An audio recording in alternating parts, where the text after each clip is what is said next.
Naitwa Langaeli Akio, ni katibu wa Chama cha Mapinduzi mkoa wa Mbeya na mmiliki kwa niaba ya baraza la wadhamini wa CCM, mmiliki wa uwanja huu wa Sokoine Mbeya ambao unatumika katika ligi mbalimbali na michezo na hasa mpira wa miguu.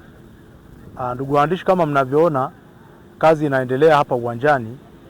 Tulikuwa na maelekezo kutoka TFF kwamba uwanja wetu ulikuwa na mapungufu mbalimbali. Kwa hiyo tuko hapa tunaendelea kukamilisha na kuondoa mapungufu hayo. Kama mnavyoona kuna kazi ya kukata nyasi, lakini tuna kazi ya kuweka mchanga na kushindilia. Kama mnavyoona kazi inafanyika uwanjani pale. Na katika yale marekebisho ambayo tulikuwa tumeelekezwa kufanya na TFF, tumeendelea mpaka tunakofikia hapa. Tuko zaidi ya 95% katika kukamilisha na kuweka mahali panapotakiwa. 5% iliyobaki ni maana yake ni kumwaga maji, kazi ambayo tutaifanya leo jioni na kesho asubuhi. Tutakuwa tumekamilisha 100% ya kuondoa dosari iliyokuwepo na iliyozuia michezo kuendelea kufanyika katika uwanja huu. Na kwa sababu hiyo ninaamini kwamba baada ya hapa muda wowote sasa TFF watatufungulia uwanja wetu ili ligi ziweze kuendelea, wananchi wa Mbeya wapate. Asante, mimi naitwa Ernest Manjara, mwenyekiti wa chama cha soka mkoa wa Mbeya. Leo amekuja mkurugenzi wa miundombinu wa TFF, kocha Salum Madadi kuja kuangalia. Alikuja mara kwanza wiki moja na nusu iliyopita na akatoa maagizo nini kifanyike, na sisi tukatekeleza jinsi alivyoagiza. Kwa leo amekuja tena kuhakikisha na kuangalia mapungufu, na kwa kiasi kikubwa ameridhika sana na kazi nzuri inayofanyika. Nafikiri umeona uwanja wenyewe ulivyo, kwamba hata sasa hivi ukileta timu yoyote, hata ukileta Manchester United hapa wacheze Chelsea, uwanja unachezeka, uweze kufananisha viwanja vingine. Nashukuru, lakini niko nafasi hii kumshukuru sana Rais Karia.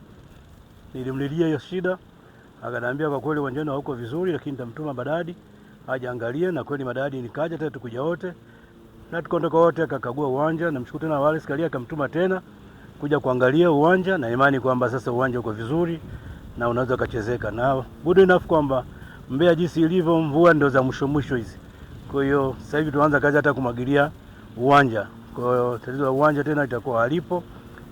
Tunazikaribisha timu zote zicheze mpira uwanja wa nyumbani, na sisi tujidai na sisi kwa tumepoteza hela nyingi sana kwa kweli kucheza nje. Tuwanyima burudani wana Mbeya, tumekosa pesa. Hela zetu zingine zimeenda Dodoma, zingine zimeenda sehemu nyingine, lakini kwa sasa hivi hela zinarudi nyumbani. Mwaluka, meneja uwanja wa Sokoine. Mimi nitoe shukrani sana kwa Mheshimiwa Madadi, mkurugenzi wa miundombinu, kwa kutembelea mkoa wa Mbeya kwenye uwanja wetu wa Sokoine. Ametupa maelekezo yale yanazaa matunda. Kama unavyoona kuna rola, kuna mashine zinashona, mashine zinafyeka kuhakikisha uwanja umekaa level. Lakini pia niwashukuru viongozi wa mkoa, katibu wa mkoa, mwenyekiti wa mkoa wa chama cha mpira, wote wako hapa kuhakikisha kwamba kila kitu kimekaa vizuri. Mimi nawashukuru sana, asanteni sana.